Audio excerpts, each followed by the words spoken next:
As 2024 comes to a close, the number of emergency responders being injured by reckless drivers on the state's highways continues to grow.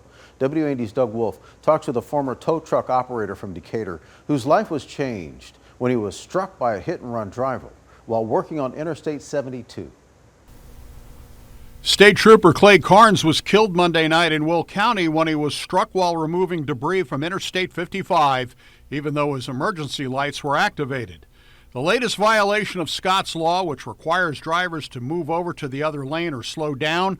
Scott's Law violations have impacted lives of dozens of emergency responders, including Chris Moore of Decatur, who was seriously injured in 2017 on Interstate 72. I had my back to the road, and the car come along and clipped me in the hip, spun me around, and ran over my legs. Chris was hit so hard it bent a nickel in his pocket. The driver never stopped to offer assistance, and he had to crawl under his flatbed tow truck to avoid being hit by other vehicles. The death of Trooper Carnes and other similar wrecks always has an impact on Chris. It emotionally gets to me because it brings back the memories of when I was being hit.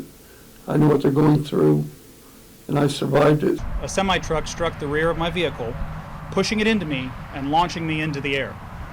I landed back in the middle of I-55. In 2024, there have been 26 Scott's Law crashes involving state police. 12 troopers have been injured, along with Monday's fatality. Despite messages and warnings to the public, people still won't move over. I actually, on the way here, had a fire truck on the side of the road, and 1 out of 4 cars moved over. Just one? Just one. And it takes one to change your life. A 69-year-old man has been arrested for a felony in connection with Trooper Carnes' death in Decatur. It changes your life, changes everybody's life. Doug Wolfe, WAND News.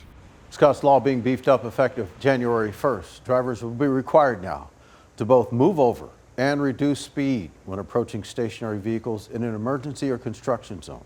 Since 2019, 3 state troopers have died and more than 60 injured by drivers who violated Scott's Law.